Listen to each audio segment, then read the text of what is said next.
Halo Sobat Clickers, jumpa lagi bareng gue Adi, bass bukan main dah. Di sesi ngobrol santai bareng rocker. Dalam beberapa menit ke depan kita bakal ngobrolin tentang musik, musisi dan ruang lingkupnya. Nah kali ini gue ditemanin oleh salah satu gitaris legend nih, gitaris rock legend dulu dengan bandnya itu di akhir 80-an ya kalau nggak salah ya, sempet merajai panggung-panggung festival ya. Wah ya nggak bener nggak, sampai akhirnya terjun ke dunia industri. Band ini lahir di Surabaya, namanya Grace Rock. Itu tangan lu untuk Om Edi Kempul. Halo. Alhamdulillah. Assalamualaikum. Assalamualaikum Om. Waalaikumsalam warahmatullahi wabarakatuh. Alhamdulillah, alhamdulillah sehat Om. Nah ini sebelum ngobrolin tentang Grace Rock lebih jauh, saya mungkin mau ngulik-ngulik lu nih ke Om nih. Boleh. Masalah gitar ya nggak, solonya dan lain-lainnya. Nah Om, kenapa memilih gitar Om? Nah, Passion gue kali di situ. fashion ngeri. Yoi. Fashion. Emang bener. Lebih apa kalau gitar tuh lebih merakyat ya. Berat. Iya. Lebih mudah di. Bener. Gue terakhir sempet sekolahin anak gue itu piano. Sampai akhirnya jadi piano itu paling murah itu 30-an juta. Bener. Aduh. Bener mahal bener. Akhirnya ya udahlah, nggak usah lah. Ya memang Ya gitu. era-era 90-80 jarang orang yang mau jadi basis, jarang. Bener, saya dulu sempet ngeband tuh, semua pengen jadi gitaris. Gitu ya. Iya, karena kayaknya paling keren buat gitu kan. Nah, Om main gitar tuh sejak umur berapa Om? Kalau main gitar gue dibilang bisa rada telat lah. Gue SMP kelas 2 baru belajar, baru pegang gitar, baru belajar.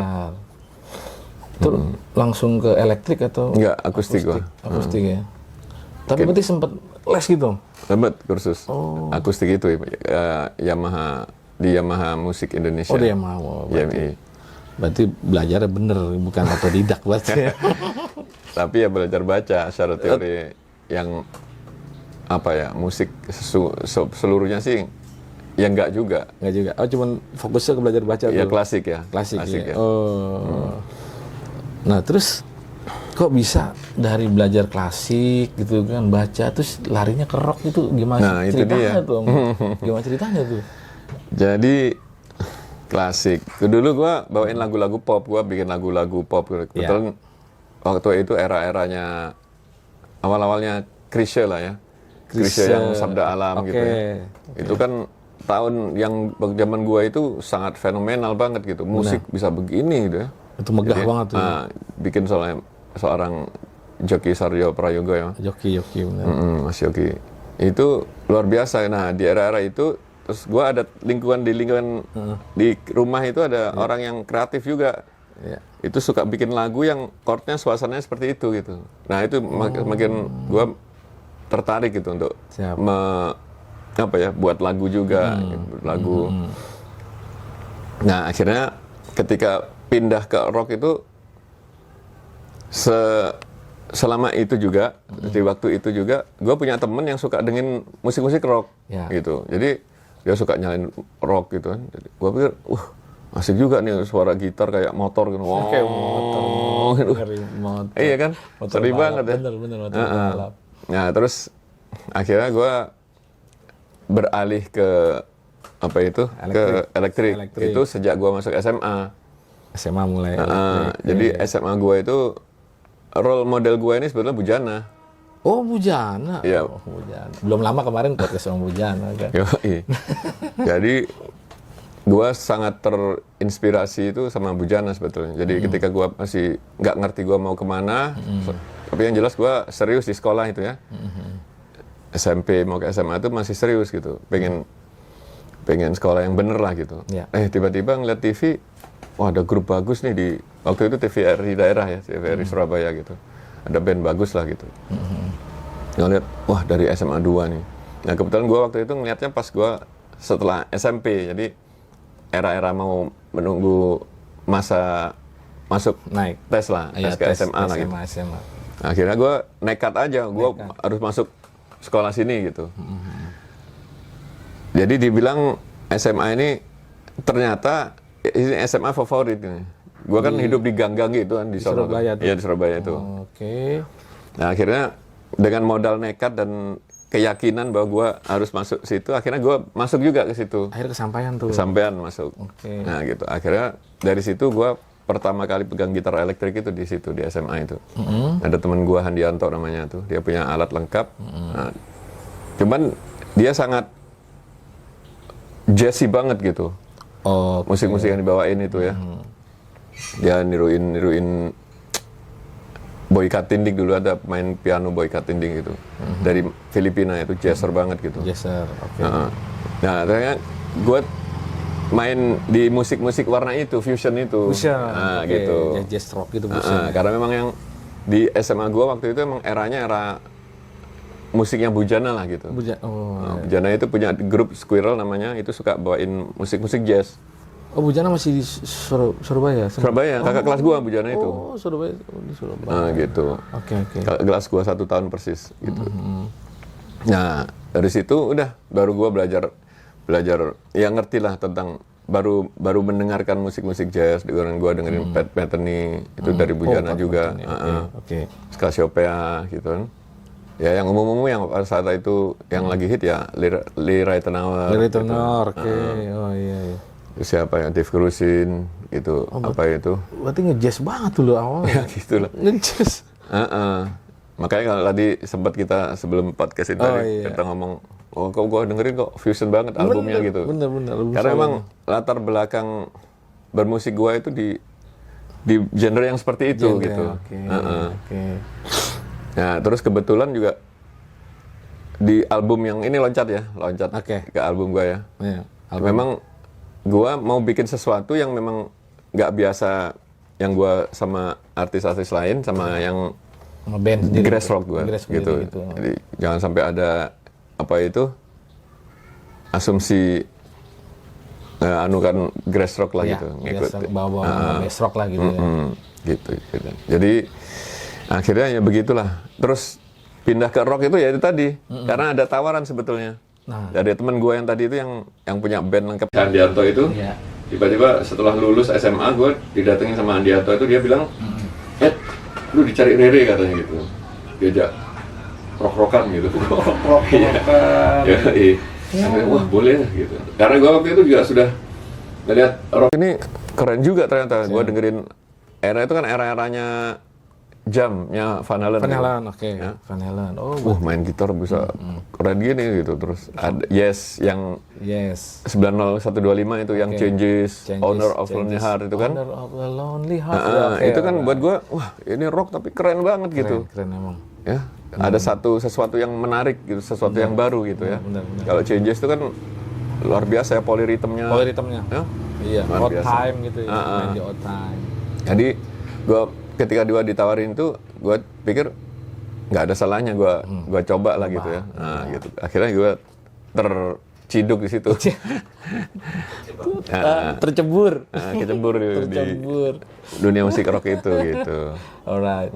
Tapi itu emang sebelumnya udah kenal sama Mas Rere itu. Jadi Rere itu juga anunya apa? YMI juga. Dia kursus drum di YMI juga. Jadi suka kalau ada event-event yang sekolah itu suka ketemu sama Rere.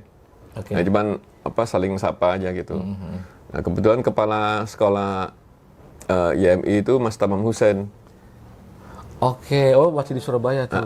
Mas Tamam Hussein masih di Surabaya gitu. Itu dulu Om Tamam tuh produser gue juga dulu tuh. Iya. Di Girama dulu. Nah, di Girama betul. Betul kan Om? Iya. Nah, di Girama. Itu kepala sekolah gue. Jadi dia suka bikin acara itu. Acara sama PMM namanya. Pop Music Meet gitu. Pentas musik. Pentas musik, tapi di situ jadi bukan klasik aja, jadi di situ boleh latihan grup band lah di situ. Gitu. Modern band lah. Nah di situ gua sekali-sekali gua ketemu Rere. Gitu ceritanya. Nah, terus ini kan beralih dari kursus klasikal ke elektrik, itu adaptasinya gimana? Oh iya, memang makanya ya gua karena masih remaja ya. Kan dulu kan belum Mikirnya. ada YouTube, Gerasuk-gerusuk, belum betul. ada bla bla bla kan. Iya. Kontaknya itu gimana tuh? Apa ngulik kuping atau? Kuping, betul-betul kuping. kuping. Sama ngorbanin tape recorder Oh kaset. iya, gulung-gulung. Gitu. Iya. Nah, kalau sekarang kan YouTube gampang mau teknik, Iya, wah, betul. kan ada YouTube. Kalau Semuanya ada tablatur ya dulu kan sekarang. susah tuh. Nah itu Betul. adaptasi berapa lama tuh? Kalau lama ya memang hari-hari memang dunia kita dunia itu. Oh, dunia main gitar Gitu. terus ya. Ya kalau dihubungkan sama agama belum dapat hidayah memang juga. Jadi nggak sholat nggak apa. Waduh, Udah parah deh gitu. parah itu pakai main gitar tuh setiap hari tuh. Mm-mm. Nah itu bicara tadi kan Om Edi ini mungkin ya setahu saya lingkungan keluarganya agamis Om ya. Ya gitulah. Iya kan? Belajar masih belajar. Ya terus itu awal-awal Om terjun ke musik itu ada bagaimana tuh di keluarga penolakan atau gimana? Oh enggak. Gimana? Kalau keluarga gua itu malah ibu gua yang menangkap bakat gua gitu ya dari kecil itu. gitu, Dari oke. SD itu ibu gua yang menangkap gitu. Jadi akhirnya yang menyuruh gua untuk sekolah musik itu ibu gua juga. Justru ibu support berarti ya. Betul, sangat support. Oke. Nah, justru bokap gua yang nggak begitu support karena bokap gua ini pelaut kan. Upload. Jadi begitu sampai rumah itu dia pengennya betul-betul apa rest lah gitu. Oh, silent lah. Silent sepi gitu. atau Gue dengerinnya udah main gitar gitu. waktu itu dengerinnya pas gue SMA itu Cikorea gitu. Waduh. Wong musiknya nggak karu-karuan gitu. Ngeri lah. Yoi. Ngeri. Cikor ya. Langsung bapak gue bangun bahasa Banjar, muyak gitu. Langsung dimatiin itu. Munyak. Muyak itu berisik Berisik. gitu. Muyak langsung gitu. Nah, ya. Nah, itu tadi mungkin bagi sobat-sobat kliker nih taunya Om Edi ini orang Surabaya lah karena logatnya dan namanya juga kan agak kejawa-jawaan. Padahal aslinya bukan orang Jawa gitu. Iya, gue orang Kalimantan. Orang Kalimantan, ya kan. Cuman memang lama di Surabaya. ya. Gue satu spesies sama Ed Sharani. Oh iya. Satu Samarinda. banyak orang Samarinda. Urang ya. Urang Samarinda, ya. kalau Samarinda urang ya. Alright. Nah, terus proses gimana Tom setelah mulai bermain di rock? Terus pasti nyoba ke dunia festival. Iya, jadi waktu itu gua diajak itu untuk mempersiapkan festival sebetulnya. Oh, oke. Nah, jadi Grass Rock ini dipersiapkan waktu itu gua diajakin untuk ada festival tahun 84 waktu itu. Rock Slabor di Surabaya. Blok Jelebol Surabaya festival rock. Tahun berapa dia? Tahun 84. 84 berarti Udah lahir belum lo? Udah ya? Iya, Umur berapa tahun? Udah bisa lari-larian udah. Oh itu ya. Oke, lanjut Tom. Iya. Ya, 84. Nah, gitu. Oke. Alhamdulillah itu respon keluarganya Mas Yudi sebetulnya, Mas Yudi sama Rere itu sangat baik lah gitu. Ya, ya. Jadi setelah kita ikut festival di Rock Slabor tahun 84 itu Ya. dapat juara favorit lah gitu. Favorit. Belum juara satu tuh. Belum. Juara satunya Harley Angels. Harley Angels. Oh, iya. Harley Angels dari Bali. Bali ya. Manto Oh, gitarisnya. Bali. Gitu. Nah, terus 84 di tahun yang sama itu ada festival di Jakarta juga, KMSS waktu itu. KMSS, Nah, itu ada grup-grup besar yang ikut. Gue baru pertama kali lihat SAS tampil itu. Sas Om Arthur. SAS ya, Om Arthur yang sudah bertiga itu di situ tuh. Jadi ada yang peserta festivalnya itu ada Makara. Makara. Oke. Si dua vokalis tuh, Hari Mukti sama Mukti. siapa itu? Kadri. Kadri Muhammad. Kadri Muhammad, ya. Oke, Kadri Muhammad. Ada Makara, ada Second Smile. Second Smile tuh Andi Ayunir almarhum. Andi Ayunir. oke. Planet banget tuh bandnya. Ngeri, itu itu. Iya. Synthesizer banget. Modern. Terus ada siapa itu Rasio. Rasio tuh Ita Puramasari. Oh, ini festival juga tuh. Ikut bisa ikut. Oh, Ita. Oke. Oke. Terus siapa ya? Banyak lah grup-grup. Elpamas itu salah satunya. Pak Mas juga ikut. Oke. Ya, yang dapat juara Makara. Gresok dapat juara favorit lagi. Favorit lagi. Nah, 85 Gresok ikut festival lagi di Rock Slabor, dapat juara 2. Juara 2, oke. Terus Indonesia tuh, Om? Se-Indonesia. Indonesia. Kemudian di Jakarta tahun 85 juga Gresok dapat juara 1 acara Festival Rock versi Menpora waktu itu Abdul Ghafur. Oh, bukan log ya, bukan. Bukan, yang Jakarta nih. Nah, gue dapet The best. hadiah, ya the best gitar. Udah pasti lah, ngeri.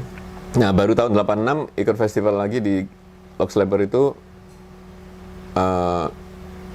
baru dapat juara 1. Oke. Nah, 3 tahun berturut-turut 84, 85, 86 tuh Rere dari Gresok dapat the best drum terus luar 3 biasa tahun tuh. emang. Ya, Mas Rere luar emang biasa. ngeri Sama banget. yang gitarisnya tuh Mas Toto itu, Toto Tewel. Tewel. Oke. Gitu. Nah, dari situ udah 86 kita dapat hadiah 10 kota tour buka God Bless. Oh iya, saya sempat dengar juga tuh beritanya tuh. Dari situ gua mulai kenal lah ya dalam tanda kutip ya sama senior-senior itu ya. Senior. Mas Ian, Mas Ian. almarhum Yoki yang Yoki. luar biasa itu. Keyboard ya. ya, luar biasa. Mas Ian kan juga luar biasa juga kan. Tuh. Di album-album Benar. God Bless sendiri, terus apa itu Banyak artis lain. artis-artis lainnya, artis Niki lain. Astria waktu itu kan sangat luar biasa itu. Iya, Bang. Ya, jadi bisa ketemu orang-orang besar lah itu ya, jadi di 10 kota itu. Nah, Jadi dari makin kebuka tuh jalur. Nah, betul. Kebuka. Kebuka ada mulai. Makin kebuka. Ya gitulah Siap. perjalanan sekitar festivalnya. Udah berarti udah macan ya festival, makin tangguh. Nah terus kan festival tuh biasanya kan kalau festival kan lama-lama ketemu titik jenuh ya Om. Betul. Ketemu titik jenuh gitu kan, ngapain sih main festival terus nyoba ke bikin lagu sendiri itu produksi. Betul. Nah, Nah, waktu itu akhirnya waktu zaman kita itu tahun 80-an pertengahan itu ada acara Chandra Kirana. Chandra Kirana. Ya, TVRI. ya? Itu diprakarsai sama siapa itu? Apa Mbak dia. Nah, itulah senior lah gitu. itu. Nah, itu salah satu acara yang mampu menggantikan Telerama waktu itu. Telerama itu acara eksklusif juga di TVRI ya. Nah, ada acara itu apa? Tadi itu Chandra Kirana itu. Nah, Gresok diundang untuk ngisi di acara situ gitu, Oke. di Jakarta gitu. Nah, kita tampil di situ, tapi rekaman sih sebetulnya. Oh. Nah, ya, Tapi belum main lagu sendiri belum? Udah, Mbak, lagu lagu pertama sendiri. itu. Nah, lagu karya pertama kita itu Prasangka itu. Prasangka itu. Oke. Gitu. Nah, mulai dari situ terus bikin lagu. Ya mulai jenuh lah bikin bawain lagu orang ini. Pasti. Iya, Cover pasti. Cover. jenuh. Apalagi yang kita cover kan jazz kan. Oh iya benar. Ya benar. Parah banget itu. Grace Rock itu dulu terkenal band tributnya Yes Indonesia loh. Iya. Oh, ngeri kan? Detail banget kan, mesti detail. Ngeri. Waduh sih. Harus susah deh gitu. Panjang-panjang lagunya gitu. Progresif ngeri kan? Progresif ngeri. Yes, waduh ngeri dah. bener. Akhirnya dari situ mulai kita bikin lagu. Nah, alhamdulillah ada satu momen tahun 87 itu di Jakarta ada acara Rock Kemanusiaan. Rock kemanusiaan. Rock Kemanusiaan itu salah satu acara terbesar waktu itu yang diadain di Jakarta. Yang waktunya hampir 24 jam. Dari pagi sampai pagi lagi. Pagi lagi itu musik terus tuh. Musik aja. Nah, Ya angin gak ada yang tidur tuh krunya. ya itu semua grup dari seluruh Indonesia main tuh, termasuk yang senior tuh God Bless Us dan lain sebagainya itu, El Pamas. Oke. Nah, Gresok juga diundang. Nah, di situ kita komit, kita sebelum main itu kita persiapkan kita bawain lagu-lagu sendiri. Sendiri. Nah, salah satu lagu yang sudah kita buat itu Peterson itu. Peterson. Nah, itu. sudah ada itu. Wah, mantap. Nah, akhirnya dari panggung itu ada ketertarikan dari Mas Ian Antono. Nah, melalui Rere, akhirnya kita diundang ke Jakarta untuk rekaman, proses rekaman Gresok itu. Oh langsung oleh Om Yan itu. Mas Ian Antono ya, produser kita. Luar biasa emang. Nah, Tangan gitu. dingin. Luar biasa emang. Nah terus itu kan Om, formasi awal ini sudah dari era festival atau udah bongkar lagi tuh? Begitu ngeluarin album pertama tuh. Pokoknya gua ikut Gresok itu ya itu sampai album keempat ya. Album keempat. Nah, gua, almarhum Mas Yudi, Amur Udayan, Rere, Mando. Oke. Gitu. Yang bedanya cuman di album pertama itu ada satu vokalis lagi, Jul. Jul. Sekarang dia jadi ustadz di Surabaya. Jadi setelah satu album Jadi dai juga. dia cabut.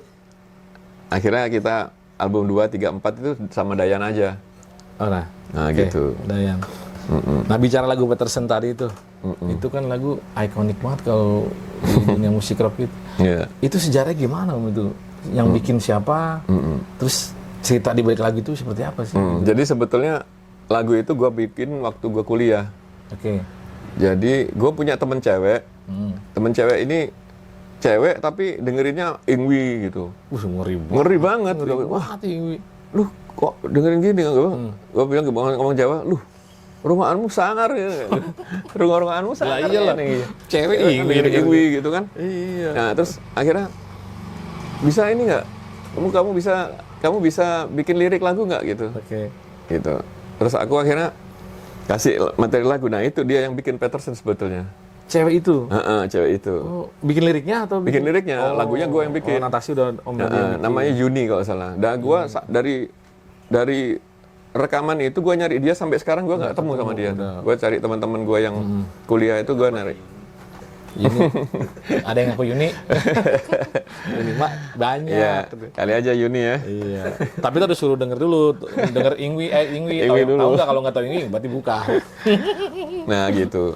Cuman di Jakarta akhirnya ya kan kita ketemu sama Mas Ian Antono kan ya. Oke. Jadi ya beliau kan namanya juga perfeksionis ya. Perfeksionis. Kepingin liriknya itu lebih rapi mungkin ya dalam tanda kutip ya. Nah diminta sama Mas Remi Sutansa. Remi Sutansa tahu. Untuk merevisi lah ya lirik-liriknya sedikit-sedikit gitu ya. Iya iya. Tapi nama Peterson itu sudah ada sejak waktu itu sebetulnya. Sebelum dipegang sama Mas Remi sama Mas Anu sudah ada pentokohan Peterson itu. Orangnya ada itu? Gak ada. Oh nggak ada, cuma fiksi aja. Dari temen gue itu bilang, tapi gue ngerti sih ini mau gambarin bahwa kita nggak bisa menjudge orang dari luar gitu.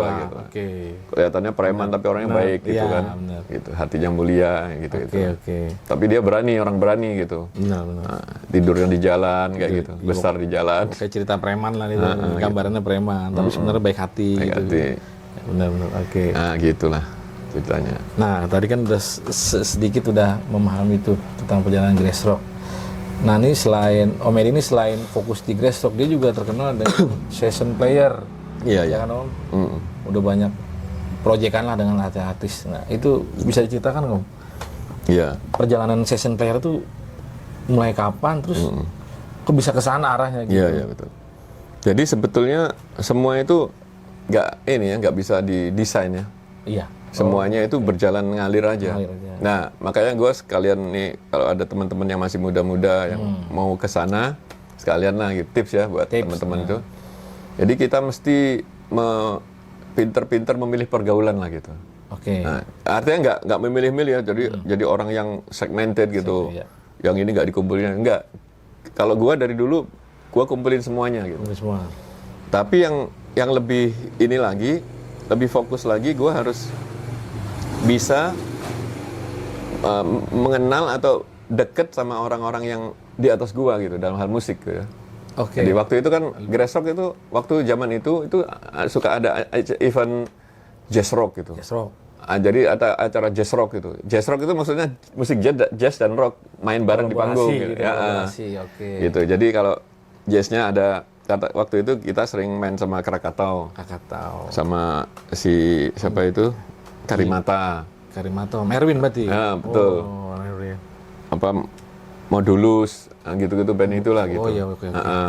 Nah, dari situ itu, kita ketika setiap main itu, setelah show selesai, kita gaul gitu, gabung sama mereka gitu. Entah ngobrol. Banyak nanya lah, entah apa gitu. Yang kita kan tahu lah, jazz ini kan full skill lah gitu.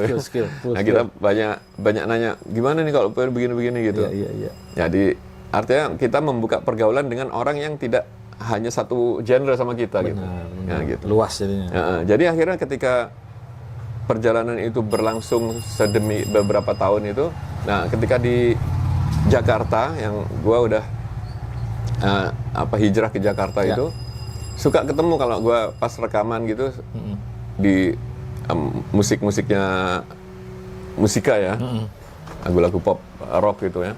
Ya itu pas break makan itu satu ruangan sama Erwin gitu, Erwin Gutawa gitu kan. Terus sama siapa lagi, banyak lah gitu musisi. Nah di situ baru ada tuh apa? Kata gimana lo kabarnya? Wah baik Win gitu. Kapan bantuin gua dong gitu. Oh boleh gitu. Ya, gitu.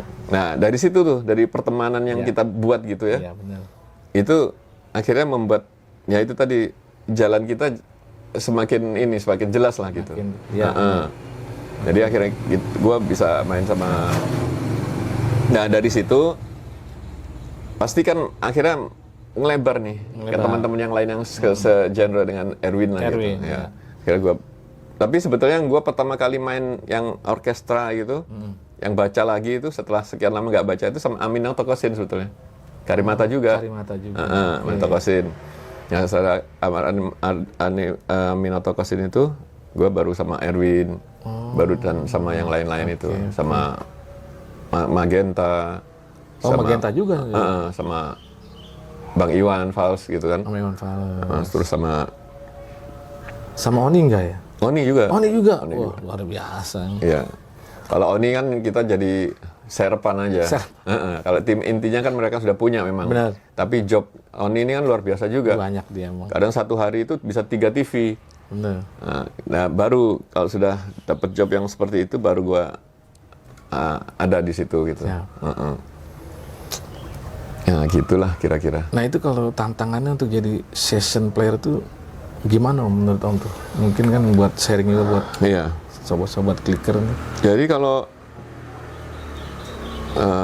session player itu memang harus siap ini ya. Ya namanya juga profesional ya. Iya, siap untuk diajak, siap untuk memberikan gitu kan. Profesional. Jadi kalau gua ya kita harus banyak nyimpen tenaga lah istilahnya. Kalau musisi kan tenaganya ya di skill. Phrasing gitu kan, lick gitu. Nah gitu aja kalau gue sih. Karena kebanyakan job session itu on the spot, terutama yang recording ya. Ya kalau tiba-tiba diajak, besok bisa nggak bantuin rekaman? Oh bisa. Ya, udah tanpa materi. Jadi udah datang baru dengerin. Oh gini. Ya gitu. Luar biasa berarti itu. Ya memang. Ya kalau dari luar memang sepertinya luar biasa. Tapi kalau begitu dijalanin ya biasa aja. Ya, biasa aja gitu. Biasa aja. Bagi seorang komedi biasa aja. Ya. Nah, terus itu kan mungkin sobat-sobat clicker ada yang udah tahu nih kayak lagu-lagu Ari Lasso ya kan. Betul. Yang perbedaan. Nah, itu salah isian gitarnya itu komedi bener nggak Om? Iya, betul. Itu on the spot juga tuh? On the spot itu. On the spot juga, luar biasa. Jadi pokoknya modalnya nekat doang lah. Udah nekat. Pakai datang bawa gitar. Iya.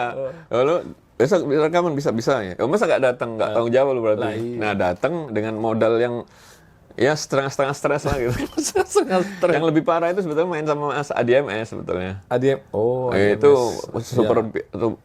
super ketat tuh masalah timing ya. Kalau latihan gitu dia bilang latihan jam 10 gitu. Kita datang jam 10 masih salah. Gitu ya. Padahal udah dimajuin setengah jam. Jadi kalau setengah 10 itu kalian harus datang jam setengah 10 minimal itu. Maksimal itu setengah 10 datang latihan kalian sudah set up alat jam 10 bunyi gitu. Nah, kita orang band kan. Rockers kan ntar lu dah. Jam 10 baru tidur gitu. Ntar tidur. Gitu. Ntar sebat dulu deh. Iya, sebat. Ngopi dulu kan. Gitu. Gitu kan. Biasanya kan kalau gitu. Ya itu yang membentuk suasana siap tempur Kak bahasa gue ya. Jadi kalau lu janjian sama orang kerja jam 10 lu baru tidur jam 10 ya salah lu gitu. Salah. Gitu. Kalau lu jam 10 kondisi Jakarta lu mesti ngerti lah. Benar. Apa nggak bisa diprediksi kan? Prediksi jalannya susah. Iya. Minimal lu spare waktu 2 jam lah gitu. Benar. Gitu. 2 jam gitu. Nah gitu. Nah terus ini balik lagi ke awal-awal Medi. Waktu ke Jakarta itu tahun berapa dong? Tahun 84. 84 tuh langsung ke Jakarta tuh. Itu nekat tuh sendiri tuh? Enggak, sama Grassrock kan? Oh udah sama Grassrock? Iya, yang festival tadi itu. Oh tak pikir hijrah ke Jakarta tuh dari Surabaya sendiri gitu. Enggak. Cuman gue memang dari SMA itu sudah ada wacana gue kepingin tinggal di Jakarta, pengen hijrah ke Jakarta. Oke. Tapi masih buta tuh, gelap gitu, mau ngapain ya. Kemana gitu, nggak ke siapa gitu, nggak ada temen kan di sini gitu. Sempat oke. Cuman begitu ya, memang semuanya sudah sekarang dari Allah ya. Jadi Sudah. akhirnya tahun 84 itu Grassrock ada main di Jakarta, ada rekaman di Jakarta yang acara TV tadi itu. Nah dari situ gue sudah mulai tinggal di Jakarta enak nih gitu. Nah 87 sudah mulai stay di situ. Kalau 84 masih hilir mudik tuh. 87, 88 sudah tinggal di Jakarta. Ya. Nah ini Grassrock sendiri ini pengaruh terbesar siapa sih Om selain Yes gitu loh? Banyak sebetulnya. Toto. Oh iya, dia akhirnya masih ke jazz rock ya kalau Toto ya. Oh ke Toto. Toto dulu sering bawain Ras juga. Saga. Oke. Tahu nggak Saga? Sempet dengar tapi nggak. Saga lagi muncul lagi nih penyanyinya. Muncul. Pakai orkestrasi gitu. Wah keren juga lagunya Wind Him Up. Lebih Terus lebih update Om. Berarti gue taunya Denny Caknan sih. Rungkat gue tahu. Terus siapa lagi itu? Grup-grup yang progresif itu sebetulnya udah kita dengerin kayak Gong gitu ya. Gongnya yang Alan Holdsworth ya. Alan Holdsworth. Lebih Bill Bruford gitu. Iya. Gitu. Waduh, ngeri itu. Terus ini Om, kan ya mungkin kalau dulu kan era 80-an itu kan identiknya anak rock tuh kan ya itulah Om ya. Narkoboy, terus ya begitulah negatif semua. Nah sempat mengalami fase itu nggak? Mau sempat, makanya ada lagu Peterson itu. Jadi kalau lu nggak nakal, lu nggak bisa bawain lagu Peterson deh gitu. Untung gua nggak nakal, nggak bisa gua bawain lagu itu susah. Garing aja bawainnya. Iya bener, nggak dapet bumbunya gitu ya kalau nggak nakal. Jadi sempet. Enggak lah. Iya. Tapi kan memang rock itu kan sebetulnya ungkapan apa ya, ekspresi kehidupan yang ini kan, pemainnya kan. Nah, jadi memang nggak bisa di beda lah gitu. Iya. Rockers banget sama orang yang di rock-rockin tuh beda. Di rock. Iya, di rock-rockin beda. Kalau mau ngerock cuman pakai, kalau gitar pakai distortion aja, lu udah bisa disebut rockers lu gitu. Rockers gitu ya. Apalagi main yang ruwet-ruwet gitu, rockers lu gitu. Cuman kalau rockers yang sejati itu satu notnya udah rocker gitu kan. Touch-nya udah berasa gitu. Udah berasa touch-nya. Itu bedanya seperti itu guys. Iya, gitu. Seperti itu bedanya guys. Nah Om, sekarang kan berbicara zaman sekarang nih Om. Die Hard Rocker tadi. Die Hard Rocker. Iya zaman now nih kan. Om melihat perkembangan musik rock tuh sekarang seperti apa sih Om? Luar biasa Om. Gue seneng banget, Gue sangat appreciate ya sama teman-teman anak-anak muda, terutama di ada Ricky Valentino, anak-anak muda itu, si Ibam Pinggir ya siapa? Ibam yang kecil. Yang gitar itu kan. Terus siapa lagi? Dinut lah di era-era yang di bawah gua dikit tuh ya. Ada Dinut ya, session juga dia. Ya gitaris ya, gue bilang gitaris ya. Ya gitaris, oke. Ya karena wilayah. Tapi kalau dunia rock ya luar biasa juga. Gue nggak nyangka teman-teman seperti Dead Squad sekarang lagi main di Bangkok kan. Iya. Tapi dia sempat turun ke Jepang, beberapa kota di Eropa gitu. Bahkan gue punya dulu mantan drummernya grup Sky itu apa?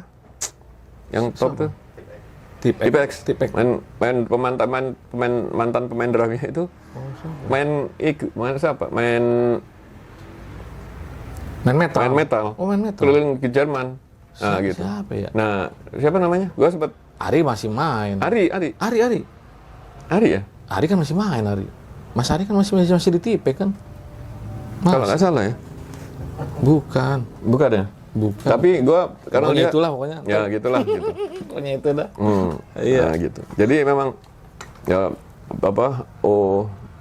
voice of VOB.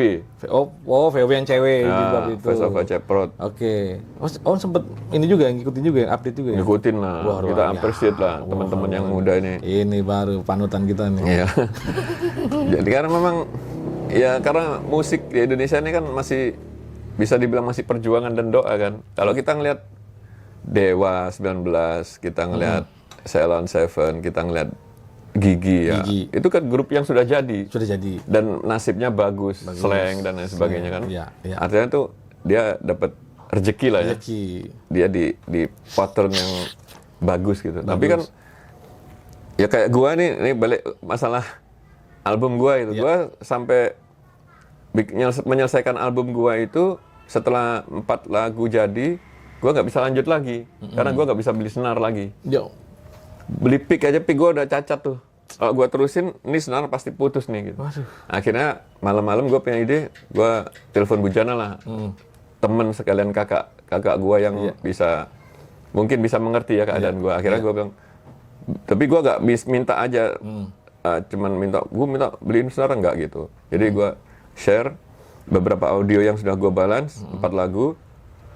Terus gua bilang, beli, tolong dengerin aku bikin solo nih gitu. Tapi kendalanya gue ini nggak bisa nurusin lagi nih karena gue nggak bisa beli senar, gue nggak bisa pick aja, gue nggak bisa beli nih. Anggaran lah pokoknya. Pandemi itu, era pandemi. Oh iya, pas pandemi benar. 3 tahun gue nggak main kerja lah ya. Iya. Kerja. Nah dari situ akhirnya dia bilang ya udah besok ya dah, ini udah malam gitu. Oke nggak apa-apa. Ternyata nggak lama beberapa menit lagi dia telepon ke gue. Wah asik kan tuh, asik.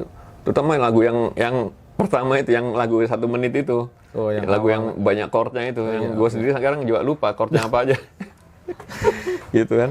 Saking ke langitnya tuh, nggak bisa balik lagi gue. Nah gitu. Nah terus kata Bujana, terus lu butuh apa ini? Ya gue butuh senar, butuh pick lah gitu. Oh itu ya udah bisa gua kirim lah kan. Nah dari situ artinya gua mau gambarin dunia musik ini buat kita sekelas gua lah gitu. Ini perjuangan untuk menghadapi kehidupan yang terus berjalan gitu kan. Kita kena pandemi gitu, kita nggak bisa kerja apa-apa lagi gitu. Bisa gua cuma nyupir, ya kan, nyetir kan, bisa bawa mobil lah gitu. Sampai gua masjid itu sempat bilang sama teman-teman waktu itu, Pak kalau butuh tenaga sopir saya mau Pak. Oh Pak Edino nggak enak loh. Nggak apa-apa Pak, nggak apa-apa. Karena ini kerjaan, saya nyari kerjaan gitu. Sampai kayak gitu jadi. Demi bertahan hidup tuh ya. Iya. Benar. Jadi memang makanya yang gua bilang itu rock itu satu gambaran daripada ekspresi kehidupan orang yang bermain itu di balik di balik instrumennya sebetulnya gitu. Jadi kalau lu main pakai distortion, tapi kalau nggak punya hajaran kehidupan yang ini nggak ada rasanya lah. Nggak gitu. ada rasanya. Cuman distortion doang gitu, kan gitu ya. Paham. Nah gitu. Mentah, ibarat kata mentah. Nah gitu, nggak ada ruhnya. Kalau bahasa Billy J. Budiarjo dulu nggak ada darahnya. Nggak ada. Iya benar. Lu mainnya kurang darah nih, kurang berdarah nih kayak. Berdarah, keras bung kan main. Nah gitu. Oke siap. Nah terus ini kan seperti kita tahu Om Edi ini sekarang kan sudah hijrah. Oh iya, nah ini proses di balik hijrahnya itu seperti apa tuh Om? Iya. Ya mungkin sobat-sobat kliker pingin tahu juga nanti. Iya, betul. Monggo silakan Om. Jadi Baok itu capek juga. Oh sempat ngalamin Om? Oh, lah yang tadi kan bilang Peterson itu yang tidur di jalan itu kan dalam keadaan tidak. Berarti saat manggung udah baok tuh? Kalau manggung gua nggak harus gitu. Enggak. Bahkan kalau manggung ada itu malah kacau balong. Iya pasti kan enggak. Iya enggak konsen. Asik sendiri gitu. Iya ngaco. So asik lu padahal nggak asik gitu. Kata lu asik, yang lain dengerin nggak asik gitu kan gitu. Kacau. Kalau kita mabok ketika di panggung itu. Jadi di luar itu mungkin pas rekaman ya bisa jadi seperti itu. Rekaman atau pas hari-hari seperti gini nongkrong itu diisi dengan kemaksiatan lah ya, bahasa agamanya ya. Bahasa agama. Baok lah dengan. Nah, tapi itu ada capeknya juga. Pasti. Kan capek juga lah. Pasti. Bangun melek banget, bukan nyari air putih tapi botol putih, Botol putih. isinya putiana gitu kan. Arput. Nah gitu-gitu tuh, capek juga gitu. Capek, bener. Nah kebetulan gua ketemu sama penyanyi di bulan-bulan Ramadan gini, penyanyinya Jetlayer, Yangson almarhum. Yangson Ai. Yangson tuh ya Ai itu, Yangson Ai itu tinggalnya di komplek ini kan kalau Gaperi 1, Gaperi 2, dia di Gaperi 1 sana. Masih di sini. Gaperi 1. Oke. Tiba-tiba dia ke masjid gua yang di situ. Itu ada orang wudhu itu rambutnya pendek, cuman wajahnya gua sering lihat siapa nih ya, sambil berwudhu itu. Iya. Gua mikir siapa ini orang pernah ketemu ya. Gitu. Nah pas masuk masjid, baru temen masjid gua itu yang tetangga gua itu bilang, Pak Edi kenal ini nggak? Jetlayer nggak? Akhirnya gua lihat, Yangson ya gitu. Nah dari situ. Okay. Nah malamnya petugas kultum itu biasa kalau Ramadan ada kultum tuh sebelum witir tuh kultum. Nah nggak datang, terus tetangga gua tuh nyuruh si Yangson itu bicara kultum itu di situ. Nah di situ dia bicara agama luar biasa. Nggak bawa ayat-ayat Al-Quran, nggak bawa ayat-ayat hadis, nggak ada. Dia bahasa biasa-biasa aja, kayak Agim lah. Iya, kayak Agim. Nah, Agim itu kan bahasa-bahasanya nggak jarang Al-Quran tuh, bahasa-bahasa hikmah lah gitu. Hikmah. Nah itu gua denger, wih luar biasa, ini metal tuh ini. Metal banget. Judas Priest kan? Judas Priest kan nyuruh orang yang bunuh diri semua. Jetlayer tuh Judas Priest-nya Jakarta itu. Gitu. Tapi bisa bicara agama seperti itu. Nah dari situ gua terinspirasi lah ya. Untuk terketuk lah hatinya. Untuk belajar agama. Bisa begini gimana nih? Akhirnya singkat cerita gue diajak ngaji lah. Siap. Pas ngaji di satu masjid ketemu temen gue yang nakal dulu, kan? Oke. Almarhum Gito ya. Almarhum Gito, Irfan Rotor, Sembiring. Ada namanya Haji Maimun masih ada nih. Iya. Emon ini dulu salah satu pemimpinnya PP. Dia satu kantor sama Yapto sama Yoris. Oke. Pemuda Pancasila. Anaknya menteri. Nah, itu di situ semua. Ada teman gua Anca almarhum juga. Jadi teman-teman gua yang nakal itu ada di masjid semua gitu kan. Udah duluan ternyata. Akhirnya gua merasa comfort gitu. Wah, ini kayaknya di sini gua harus ke sini nih gitu. Iya. Cocok nih kayaknya gitu. Jadi setiap minggu ketemu dia, setiap hari malam Jumat ya, ketemu mereka ke rumah. Nah, dari situ mulai belajar lah gitu. Bahwa ya ini buat kita semua ya, buat gua terutama ya. Bahwa kehidupan kita ini sementara aja dunia ini kan. Benar. Ketika ada bayi di dalam kandungan ini kan, ini hidup. Tapi ketika ditanya kamu ingat gak ketika masih dalam kandungan? Gak ingat. Gak ingat pasti. Nah, berarti begitu juga nanti proses kehidupan di dunia ini juga kita nanti bakal mengalami bagaimana janin ini akan keluar ke dalam dunia ini sekarang. Gitu juga nanti ketika kita mati, nanti kita akan masuk ke dalam dunia yang sudah diberitakan oleh Nabi SAW, diberitakan oleh Allah SWT dalam Al-Quran kan gitu. Nah ini jadi yang kita mesti persiapkan aja gitu. Mau nggak mau, suka nggak suka, siap nggak siap, kita akan mati. Kita akan mati semua. Yang jangan sampai kita nyesel itu ketika kita mati kita nggak bekal apa-apa. Lu dari mana tadi? Bekasi, Pak? Bekasi. Kesini kalau nggak bawa bekal kira-kira gimana? Iya, kelaparan kita. Nggak nyampe-nyampe lah. Nggak nyampe pasti. Nyampe tapi susah. Nyampe ya berdarah pokoknya. Ya, gitu. Nah, begitu juga apalagi kan kalau beritanya kan kalau akhirat ini kan abadan abada khalidina fiha, selama-lamanya kan nggak ada akhirnya. Ya gitu kan. Jadi ini yang mesti kita persiapkan. Sementara mumpung ini momennya bulan Ramadan, semua amalan dilipat gandakan gitu. Sebetulnya cuma mau apa enggak aja. Tapi yang jangan sampai, yang gua sangat tekankan tuh jangan sampai kita nanti ya kita nggak ngerti kan, bisa jadi gua mati nabi abis ini ya. Siapa aja bisa mati. Tapi kalau ketika kita mati kita nggak bawa bekal itu yang bahaya, yang takut kan. Bahaya banget. Nyesel banget nanti. Nyesel banget. Dan nyeselnya ini nggak bisa diulang lagi. Nggak bisa diulang lagi dan nggak bisa kita minta lagi. Nah gitu. Mumpung belum terjadi ya kita persiapkan. Benar. Karena rockers juga manusia. Iya, benar. Pengen masuk surga. Pasti benar. Kalau rockers pengen masuk neraka itu cuman bohong lah gitu. Gimmick doang. Gimmick doang. Kayak siapa itu sih perempuan itu siapa? Yang toketnya gede itu? Kita gede. Oh, Mirza. Mirjani. Bullshit lah kalau dia pengen masuk neraka. Bullshit. Ini kita Mirjani, itu mah. Ya artinya dia pernah ngomong gua enak masuk neraka gua ketemu Michael Jackson. Gua ketemu si siapa itu? Ya artis-artis lu. Kenapa lu mutusin seperti itu gitu. Belum tentu Michael Jackson masuk neraka kan. Iya, gitu kan. Tapi kalau lu pengen masuk neraka ya sesuai apa yang kamu inginkan kan gitu. Benar. Allah kan sesuai dengan prasangka hambanya. Benar, itu udah. Nah gitu lah. Siap. Mudah-mudahan manfaat lah ini. Pasti ada manfaat, pasti ada manfaat, insya Allah. Nah, terus kan bicara hijrah dan musik ini Om, sempat bertentangan nggak sih Om? Kan maksudnya saat Om udah mendalami agama itu kan pasti kan ketemu titik yang bertentangan dengan musik. Betul. Nah itu gimana Om menjalaninya Om? Ya gua tetap mencari, atau ya bukan mencari pembenaran ya, tapi ya itulah bagusnya kalau kita belajar dengan banyak ustadz. Banyak sumber ya. Banyak sumber. Banyak dalih ya, banyak dasarnya. Kalau kita ngaji sama satu orang, satu kelompok ya, musik haram ya haram aja. Udah selesai. No debat gitu kan. Gitu.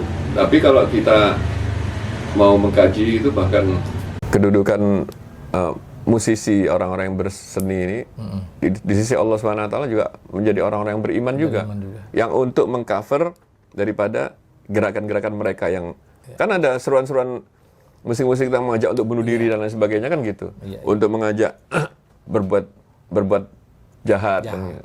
Nah, kita kenapa nggak melawan itu kan gitu.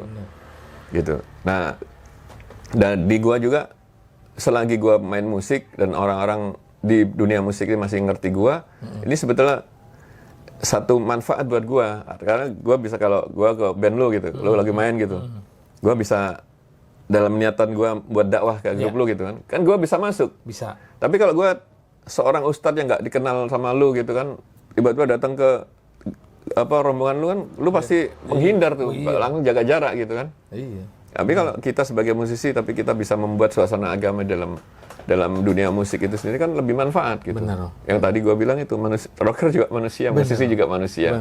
Nggak mungkin lah musisi itu kepengen tidak bahagia nanti kehidupan di akhiratnya kan gitu. Iya. Nah, dia pasti pengen masuk surga, pengen selamat dalam kuburnya gitu. Benar. Nah gitu. Ya karena memang ya mungkin rocker ya, mudanya sih rocker banget, tapi lu lihat aja dia saat dia udah punya anak, umur 40-an ke atas, itu udah berubah tuh. Iya betul. Udah berubah. Ya karena memang mau nggak mau fitrahnya seperti itu. Iya, pasti balik lagi ke fitrahnya seperti Om tadi bilang gitu kan. Nah, terus kalau tadi yang menjawab masalah Nah, itu dia. kontradiksi dalam kehidupan gua sih, memang awal-awalnya seperti itu karena gua semangat banget main musik ini kan. Iya. Semangat dalam beragama ini kan. Iya. Nah, ketika sempat gua nggak pegang gitar tuh ya hampir setahun lah lebih. Itu tapi linglung gitu, kayak orang linglung. Terus ada temen gue yang iya bego kan, bego banget kan. Bukan secara ini juga nggak pegang, bego banget nih, ngapain sih lu itu. Gitu. Akhirnya ada temen yang menegur lah gitu. Pak Edi kenapa Pak Edi? Enggak, saya ini bingung Pak. Katanya musik ini haram bla bla bla. Loh, kata siapa? Ini padahal orang yang beragama nih. Orang beragama. Ya, teman gue yang ngaji nih. Loh, kata siapa Pak? Saya pernah buat pertemuan ulama, 35 ulama di Madura itu Pak. Membahas tentang musik. Jadi yang kesimpulan bahwa musik itu tidak haram gitu. Dan terus gue lihat ya kajian-kajian di YouTube ya. Ya sekarang kita kan susah untuk ketemu langsung Ustadz Abdul Somad, Ustadz Adi Hidayat, meskipun satu Bekasi kan belum tentu bisa ketemu beliau kan. Susah kan. Nah, tapi ada media yang mempermudah, kayak tadi gitar itu kita mau belajar gitar ada YouTube. Nggak perlu datang ke rumah gua, kejauhan gua. Nah gitu. Nah gua ketemu kajian-kajian seperti beliau menjelaskan dengan sangat detail gitu bahwa musik ini tidak apa-apa selama kamu sebagai orang Islam mempunyai kewajiban yang ketika kamu bermusik, kewajiban itu datang kamu tinggalkan dan kamu tunaikan dulu hak-hak Allah tuh. Nah baru di situ. Nah gue pikir ini lebih wise gitu kan, lebih bijaksana, lebih enak gitu untuk diikutin gitu. Lagian gue lebih membuat manfaat buat lingkungan yang tadi itu yang tadi. Iya. Tapi kan teman-teman gue tuh banyak yang nggak sholat juga. Bener. Ya kan? Dari 100 pemain orkes itu yang sholat paling cuman 10 orang. Bener. Yang 90 ini gimana gitu kan? Kalau kita nggak buat suasana agama gitu. Kalau kita nggak perlu ceramah, kamu kalau nggak sholat kamu masuk neraka kan nggak mungkin gitu, nggak perlu gitu. Tapi kita buat rayuan-rayuan, Iya. nggak sholat, masjid dulu, sholat yuk. Nah, perkara mau apa enggak hidayah dari Allah, benar, gitu. Dan kita nggak boleh sakit hati. Iya. Pokoknya kita buat aja, Benar. gitu. Nah ini yang gua maksud manfaat di dalam musik itu. Oke. Kalau kita tinggal musik, seperti pemain-pemain yang sudah dapat hidayah ya, terus kita tinggal musik, bakar gitar, bakar keyboard, bakar drum, Iya. ya nggak apa-apa, silakan. Kalau gue ya nggak mau bakar gitar. Iya. Mending kalau gue nggak mau pakai gitar, nggak bisa main gitar lagi, gue jual. Jangan dibakar. Buat saya aja. Yoi. Buat saya aja dah. Nah, buat di rumah. Nah, gitu. Oke, bener Om. Ya itulah tuh. Itu ada pembelajarannya dari omongan Om tadi itu. Iya.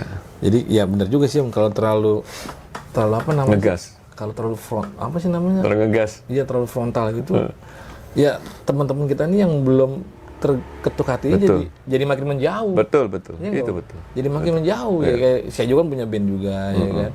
Yang tadinya mungkin manggung suka baok, ngeliat kita nggak baok, lama-lama dia Segan diri. segan juga. Jadi nggak enak gitu. Betul. Mau baok, temen gue pada nggak baok. Akhirnya jadi nggak daripada jadi nggak baok tuh. Iya, betul. Seperti itu. Jadi ada sisi baiknya juga sebenarnya sih.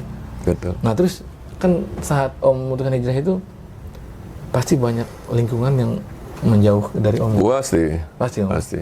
Tetangga-tetangga juga. Oh tetangga juga. Oh iyalah. Orang hari-hari kita, Assalamualaikum, masih ada salah. Apaan sih lo? Gitu. Oh. Digebrak pintu ya pernah sama tetangga. Tapi ya nggak apa-apa, itu resiko. Memang yang kita buat ini kan usaha Nabi, usaha para sahabat. Oh sampai segitunya ya. Iya. Perjuangan bener. Padahal sebelum gua ketok-ketok, gua aja itu baik semua. Wah Mas Edi, wah gitar, wah aku bla bla bla. Begitu gua ketok, wah Pak, Pak kalau kesini nggak usah ngomong agama Pak. Gitu. Duh, saya kesini nggak harus ngomong agama Pak. Saya bisa ngomong apa aja, mau ngomong bola sama saya. Nah, itu luas ya. Nah gitu kan, harus cerdas kan kita. Ya namanya musisi kan, musisi pasti cerdas. Iya. Iya kan? Musisi itu orang-orang cerdas nggak sembarangan. Iya. Itu. Jadi artinya untuk membawa pembicaraan ke satu topik itu mudah aja gitu. Ya. Gitu. Bener. Bukan masalah gitu. Jadi nggak harus gua datang ke rumah orang dengan tampilan begini gua bicara agama, enggak. Ya. Lu mau ngomong gitar sama gua juga nggak boleh. Boleh aja. Gua jabanin. Nyambung seharian juga jadi. Gitar. Apalagi ini jagoannya bergitar. Ya memang ya ada ungkapan juga di akhir zaman itu kan orang yang memegang agama sendiri seperti memegang bara api, ya kan Om ya. Ya itulah, kadang sih juga saya pribadi pun walaupun jauh ya masih jauh lah dari Om Edi. Sama. Tapi saya basicnya agamanya kuat. Saya dulu sekolah madrasah. Oh, Allah. Ibtidaiyah sampai sanawiyah. Kenapa main musik lo? Nah, itu makanya, Om. Itu makanya saya juga bingung ini. Allah. Padahal harusnya saya jadi ustadz. Iya, itu kan gift tuh, itu kan anugerah dari Allah. Kenapa harus disia-siakan? Sementara Allah menyukai yang indah-indah. Iya, kan itu gitu. iya makanya saya juga agak miris saja maksudnya ngelihat kita ini kan menjalankan agama sendiri, tapi kok dilihatnya dicapnya negatif. Betul. Itu kan yang ngecap itu sama agama kita juga. Itu sama-sama saudara seiman kita itu kayaknya gimana sih gitu kan ya. Padahal ya itu jadi menjalankan agama sendiri kok gitu syariatnya gitu. Kita doakan aja Insya Allah, supaya dapat hidayah. Insya Allah, amin. Amin. Ya tapi yang penting gini Om, apa? Iya. Saat Om udah hijrah itu kan tidak menjadi kaku lah intinya. Oh iya, enggak boleh. Kan Enggak. kan orang kan jadi kaku lah gitu kan. Nah itu malah salah. Kita itu tergantung guru kita. Benar. Kalau guru kita ini ngajarinnya yang galak-galak ya kita jadi galak. Jadi galak. Kalau kita ngaji sama orang yang ngajak lemah lembut, apa beradab ya pasti kita begitu juga jadinya. Siap. Gitu. Nah gitu. Nah tadi ini ada pertanyaan dari netizen nih tadi itu. Katanya nanya, itu kenapa namanya dipanggil kemput gitu? Itu sejarahnya gimana tuh Om? Katanya, kemput apa itu? Oh ya udah kemput. Jadi kemput gitu. Oh dari gitu. dari kempot ya. kempot. Gitu. Tapi kan kalau bahasa Surabaya itu lebih di gerakan itu lebih di analogikan dengan suara. Jadi bisa kemput gitu ya. Oke. Nah, gitu. Oke. Jadi kayak ngerokok gitu kan, ngerokok yang berbahaya itu ya. Ya. Dinikmatin. Terus temen gue bilang, "Wih, bisa kayak gitu ya, bisa kemput gitu, gitu lah." Jadinya jadi nama slengiannya tuh. Jadi nama tongkrongan. Nama gue nama Jawa. Iya, nama aslinya Om Triwidarto Edi Purnomo. Edi Purnomo. Jadi Edi Kemput, jauh banget kan. Udah gitu orang Kalimantan lagi, bukan orang Jawa. Nggak tahu nih, bokap gua mimpi apa. Semua saudara gua itu. Namanya nama Jawa semua. Tapi nggak ada daerah Jawa tuh. ada ibu. Ada. Daerah Kalimantan sebetulnya lebih kuat. Kalau gua ini, bapak gua Banjar Bugis, tinggal di Samarinda. Ibu gua Jawa Palembang, tinggal di Samarinda. Masih ada Jawanya. Jadi masih Bhinneka Tunggal Ika. Jadi kalau ada orang ngotot-ngototan gua NKRI, gua Bhinneka Tunggal Ika, NKRI kan gua, Bhinneka Tunggal Ika gua. Ini lebih global, lebih banyak, unsur lebih banyak, campurannya. Lebih bineka, bener. Ya gitu. Nah terus akhir-akhir ini sekarang lagi, kesibukan lagi apa nih Om? Selain... Saya lagi dapat proyek buat apa ini, PSSI kali. Buat theme songnya mereka. bikin theme song? Nah, bikin theme song. Intinya pokoknya kalau nonton bola jangan sampai tawuran. Oh, gitu. itu Dukung prestasi sepak bola kita lah gitu. bikin musiknya atau Bikin musiknya. semua? Lagunya Agus Idwar. Oke. Agus Idwar, tahu ya? Dai itu. Dai, oke.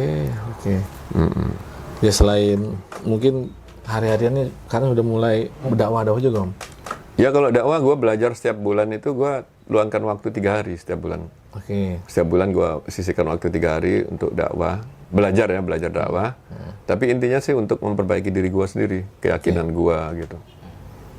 Keyakinan gue, amalan-amalan gue gitu. Ya, untuk memperdalam lagi lah Om. Tapi tetap main gitar masih tetap rajin ya? Masih insya Allah lah. Luar biasa. Kalau enggak malu juga nih kita. Udah tua, udah toku, makin jembret. Makin cembret. Tuh guys, jadi lu harus, walaupun ini tetap harus latihan lah. Minimal jerit. Apalagi yang masih muda-muda rugi kalau lu nggak latihan lo. Bener Om. Bener. Tapi sekarang zamannya beda gua ya. Jadi artinya lu latihan lu harus maksimal. Tapi musik boleh metal, tapi jangan sampai tinggalkan sholat. Tinggalkan sholat, benar itu penting. Jadi biar balance itu kan. Iya. Agamanya jalan. Ya betul. Duniawi juga jangan enak tuh kalau gitu kan. Iya betul. Jangan belah sebelah. Kalau belah sebelah kan gak enak. Ntar timbangan mizana kita gak enak tuh. Pincang loh. Pincang ini kan siapa yang nolongin? Siapa yang nolongin? Gak ada nanti. Iya. Nah Om kan ngelihat perkembangan dunia gitar sekarang, mungkin perbandingan dengan zaman Om dulu, kalau sekarang kan serba instan. Apa nih? Gitar? Gitar. Serba instan, dalam artinya medianya lebih banyak. Jadi cenderungnya mereka itu otodidak Om. Otodidak, ya kan? Karena medianya udah banyak. Khusus musik, ya udah kurang mungkin lah ya. Duduk doang ya? Iya, maksudnya kan tinggal duduk, komputer. nyari skill apalah udah ada semua. Betul. Nah itu menurut Om tuh gimana tuh Om? Ya nggak apa-apa, bagus. Bagus ya? Jadi emang sesuai dengan kondisi zaman lah. Oke. Kalau anak sekarang disuruh seperti zaman gua dulu, mungkin nggak main-main musik gitu kan.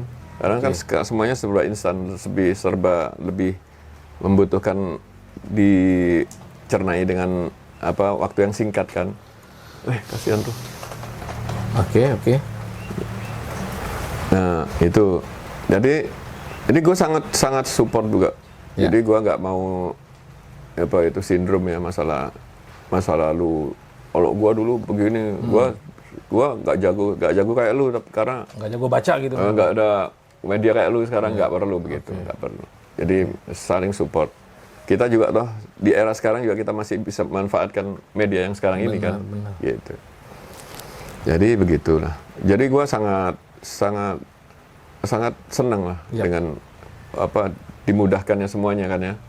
Jadi bermunculan gitaris-gitaris atau musisi-musisi baru yang muda usia, handal gitu, harus kita sambut lah. Benar. Kalau kita cibir ya wah, bukan lah kita.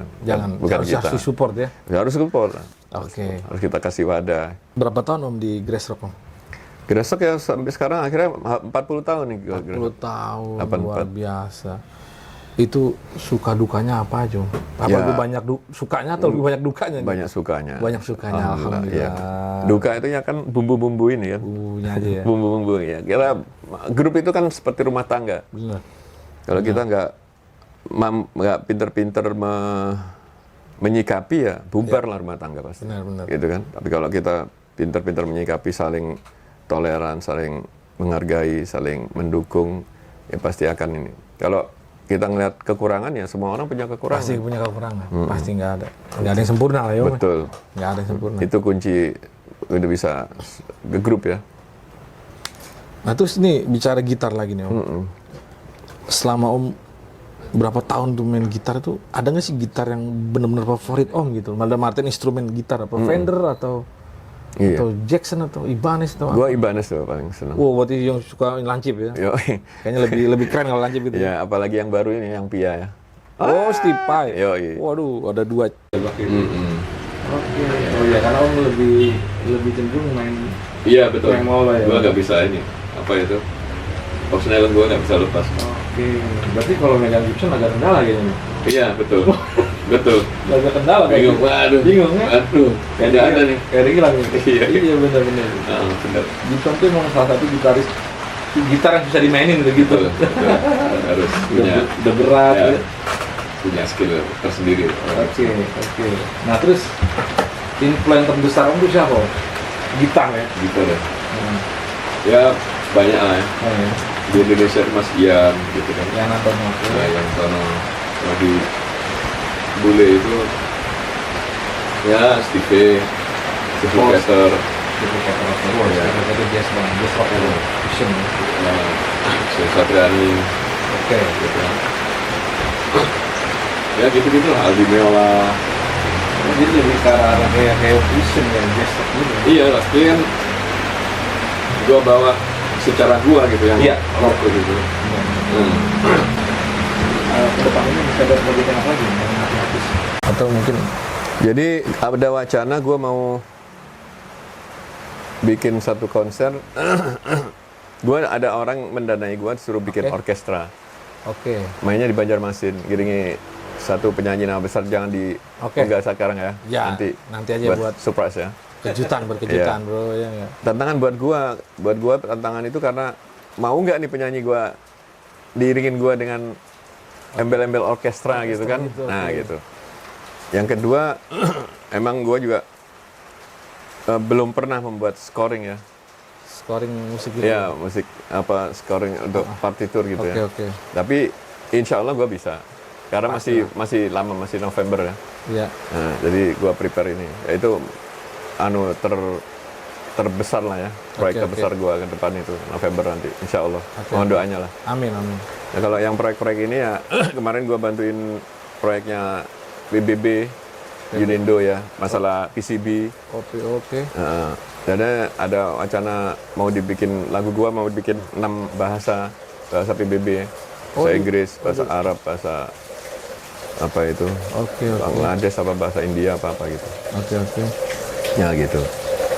Ya banyak gitu loh. Cuman kalau main reguleran kayak bantuin Oni, bantuin Magenta ini kayaknya gua sudah lulus kayaknya. Sudah kumlot gua. Udah nggak ikut lagi. Udah, bukan nggak ikut ya. Mungkin satu saat akan ikut. Oke. Cuman Untuk saat ini sekarang belum. belum. Ya. Rehat dulu lagi. Iya, dulu. Disuruh bed rest lah gitu. Oke. Terus. Nah, Om, ya selama main gitar tuh udah pernah di endorse gitar apa aja sih? Om? Nggak ada. Gua pernah di endorse sama gitar lokal, Zico namanya. Oh. Disupport sama gitar Step Hallen. Zico itu dulu Rick Haynes. Rick Haynes. Rick Haynes, ya. Oh, ya. Rick Haynes. Beli sama Mas Koko itu, terus diganti namanya Zico. Terus kalau yang lokal lagi support gua tuh Mas apa itu Jul Saka. Jul Ini Saka. apa? Step Hallen. Step Allen. Step Allen. Oke.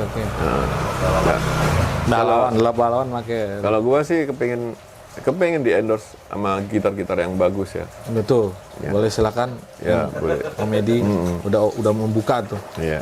Membuka tawaran, silakan. Gitar Gibson boleh maju. Nah, Ya kok Gibson aja.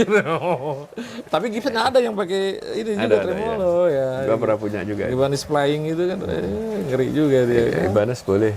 Boleh Kalau mau sama gue. Mau lah, tenang. Ya Om, kan udah punya album solo tuh. Ya, Nah, berbicara album solo tadi itu apa judulnya Delusi ya Om? Ya? Delusi Kill the Syndrome. Delusi itu. Nah, itu semua instrumen Om yang membuat atau ada musisi-musisi lain yang terlibat tuh? Sebetulnya awalnya gue mau ngelibatin semua orang, tapi kondisinya langsung tiba-tiba pandemi. Iya, benar. Nah, akhirnya gue nggak punya dana untuk mengajak mereka. Akhirnya gue mainin sendiri semuanya. Luar biasa emang. Ada satu orang aja yang bantuin itu, Risanda Singgi, main bass. Bassnya Raisa sekarang. Oh. Dulu main sama Magenta sama gue. Oke. Oh, jadi berapa lagu tuh? Satu lagu doang. Satu lagu doang. Sisanya Om Edi tuh main bass juga. Habis job gua dah. Lu sih kemahalan lo. Bukan tarifnya udah kemahalan lo. Saya nggak sanggup main gitar itu. Itu udah blue note ngeri dah. Aduh, udah di luar pakem. Enggak lah. Nah, terus Om, kan sekarang nih ya, kayak zaman-zaman musisi kan sekarang udah banyak yang udah banyak ngeredup lah Om ya. Nah, terus Grass Rock ini proyek kedepannya apa sih Om? Apa bikin album lagi atau tetap berkayak single lagi atau gimana nih Om? Grass Rock nih mau mempersiapkan apa itu? Anniversary-nya yang ke-40 ini. Oke. Ya, kalau mudah-mudahan sih bisa terjadi nanti bulan Mei ini. Amin. Mei depan ini. Dilibatkan semua tuh mantan-mantannya atau enggak? Ya insya Allah. Insya Allah. Insya Allah. Orang-orang yang support kita libatkan. Kemudian kalau album kita bikin sebetulnya album tuh, tapi nggak selesai. Kebenturnya masalah biaya produksi aja. Oh, pasti. Iya gitu, masalah Pasti. udah produksi. Nah, kalau ada Kepada para produser, para produser boleh banget nih. Grass Rock sudah 70%. 70% lagi itu. Silahkan. Barangkali Sudah 7% selesai, tinggal mendanai, boleh banget. Karena dananya nggak besar sih sebetulnya, cuman biaya operasi seperti makan, operator doang. Kalau studio kita udah ada yang support ya dari Pos Entertain tuh, Dani Pete. oh alhamdulillah udah ada. Denny Pete ya. Oke. Udah support banget dari latihan sampai studio rekamannya udah aman lah. Oh, udah enak banget. Udah aman. Bener. Itu kan salah satu biaya yang paling mahal juga tuh. Betul. Studio itu paling Studio, mahal. iya, betul. Paling mahal itu. Ya kalau makan mau gampang lah, mungkin bisa lah sehari 1 juta lah. Sehari 1 juta makan apaan ya? Iya, iya. Hah? Makan 20 orang banyak banget itu. Nah, kan saya sempat ngelihat formasi yang sekarang di Grass Rock. Di situ ada salah satu keponakan Om Arthur Kaunang kalau nggak salah saya lihat itu. Sondi Kaunang. Oh, nah itu gimana proses itu? Siapa yang merekrut itu? Jadi yang merekrut akhirnya kita juga karena bapaknya teman-teman kita. Bapaknya teman kita. Bapaknya Bokapnya si Sondi ini. Oh. Tapi ya walau usia di atas kita ya. Cuman sering komunikasi gitu. Ajak anak gua dong. Anak gua diajak begini gitu. Okay. Artinya bukan menawarkan. Tapi memang Sondi ini potensi juga. Sangat potensi ya. Untuk musik Grass Rock lah, luar biasa dia, sangat mencukupi lah ya. Dan sangat mungkin lebih dari cukup lah di sektor player, terus sound dan lain sebagainya. Iya, iya. Saya juga sempat ngelihat juga dia lebih cenderung suka mengekspor sound itu sih. Betul, yang di betul. situ.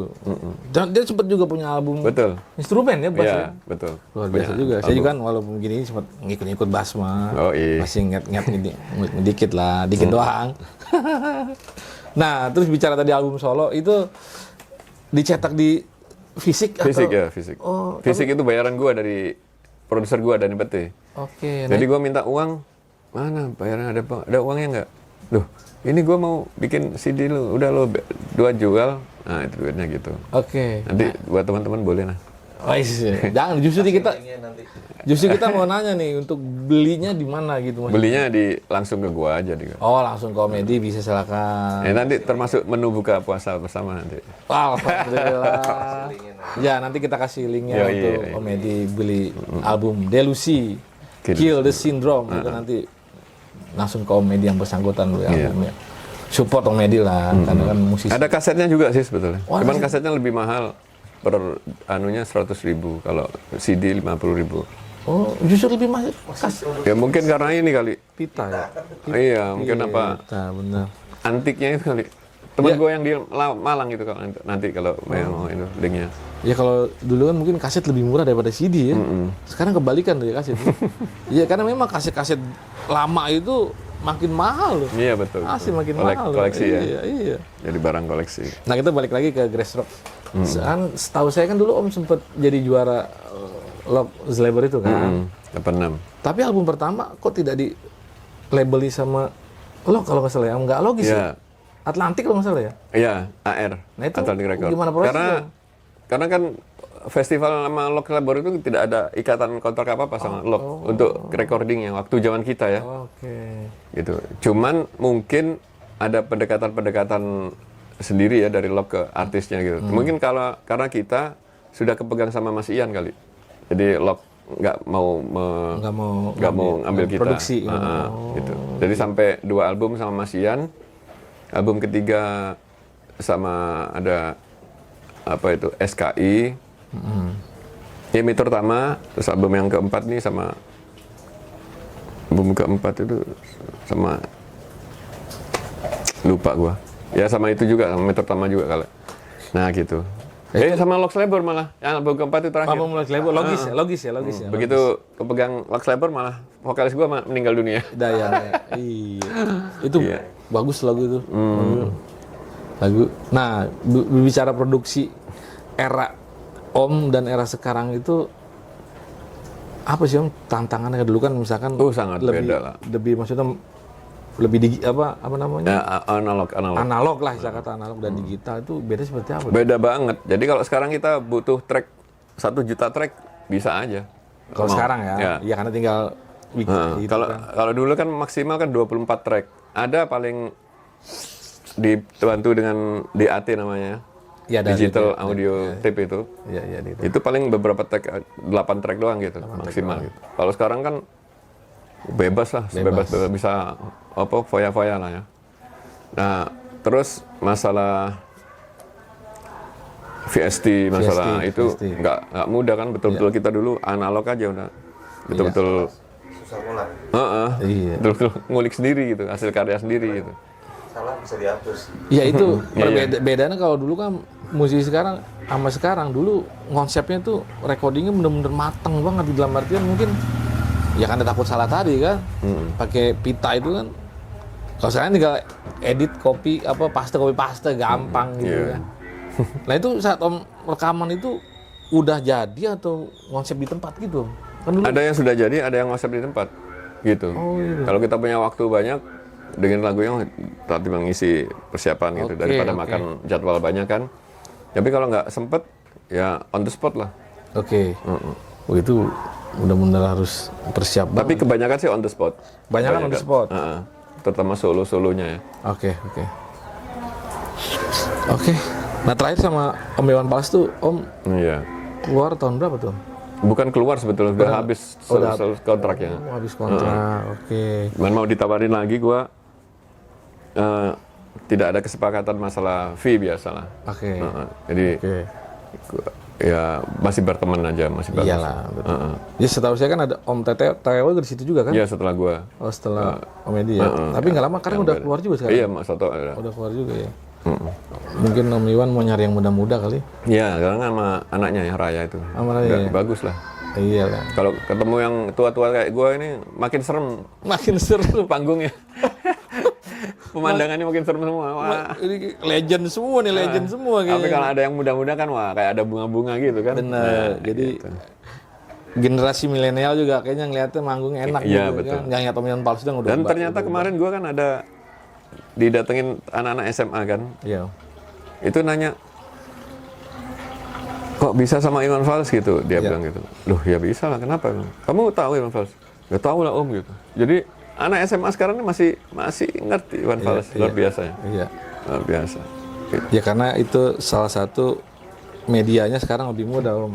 Gitu. Ada TikTok, ada YouTube, bahkan lagu-lagu itu kan masih sering diputer juga, masih sering familiar lah bagi kuping sekarang gitu. Iya. Nah itulah. Nah terus kan bicara perkembangan musik sekarang nih Om. Karena kan lebih ngehitnya tuh lagu-lagu kayak Ambyar lah Om gitu ya. Oh iya. Ngerti kan Ambyar itu kan? Gak apa-apa. Kayak gitu kan. Om sempet nyoba ke arah sana nggak tuh? Progressive koplo ya. Progresif koplo, ngeri banget. Koplo progresif. Ngeri banget. Nggak bisa gua. Oh, nggak bisa? Nggak bisa lah dipaksain gitu. Iya benar. Emang Jiwanya nggak ada. emang nggak bisa. Jiwanya nggak ada juga ya? Iya. Gitu. Emang nggak bisa. Bukan masalah ini enggak.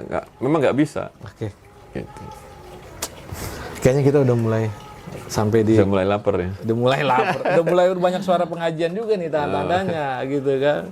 Dari sampai di akhir sesi kita, nah sebelum kita tutup obrolan santai hari ini, mungkin ada sepatah kata atau dua patah kata dari Om Edi ini untuk sobat clicker yang rocker-rocker di sana itu, monggo Om, silakan Om. Maksudnya ya berdasarkan pengalaman Om Edi, Iya.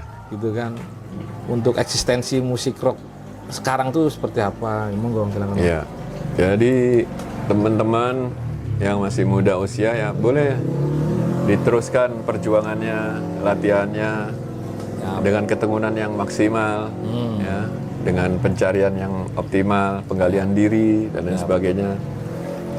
Tapi ya gitu diimbangi dengan ibadah jangan lupa, karena itu penting juga. Yang penting banget tuh. Terus kita mesti fokus sama apa itu? Goals kita ya, kita pengen jadi pemain yang bagaimana gitu, itu kita sendiri yang menentukan. Jangan apa ya, jangan ngasal lah gitu. Harus fokus, tetap semangat gitu dalam berkarya. Oke, gitu aja. Luar biasa tuh Om. Terus patah kata dari Om, mudah-mudahan Berpatah-patah ya. Berpatah-patah ya. Mudah-mudahan ada hikmah dan yang bisa diambil. Amin, gitu amin. ya. Oke, sebelum saya tutup ini, saya cuma mau bilang aja untuk teman-teman di luar sana itu jauhi narkoboy lah. Oh iya. Jauhi narkoboy. Nggak itu. ada manfaatnya. Udah buang lah. Itu lu boleh bermain musik rock, mau keras, mau apapun. Mainin aja musiknya. Iya, betul. Kan. Udah nggak zaman gaya-gaya. Udah nggak zaman gaya-gaya hipis atau Bukan budaya kita juga. Benar. Musik sih boleh lah keras. Tapi budaya di luar itu jangan yang negatif jangan diambil. Sayangi keluarga, tetap berkarya seperti Om Edi bilang tadi. Oke Om. Oke. Sebelumnya kita mau terima kasih dulu nih. Sama-sama. Om Edi udah boleh kita kunjungi kediamannya. Semoga obrolan hari ini ada manfaatnya. Amin. Ambil yang baiknya, buang yang jelek-jeleknya nggak usah didengerin lah itu, ambil buat pengalaman aja. Iya. Oke, akhir kata dari saya buat sobat-sobat clickers, sampai jumpa lagi di obrolan santai Bang Rocker selanjutnya. Saya Adi Bas pamit dan Om Edi. Ya, oke. Assalamualaikum warahmatullahi wabarakatuh. Waalaikumsalam warahmatullahi wabarakatuh. Yeay, ngorok, krok.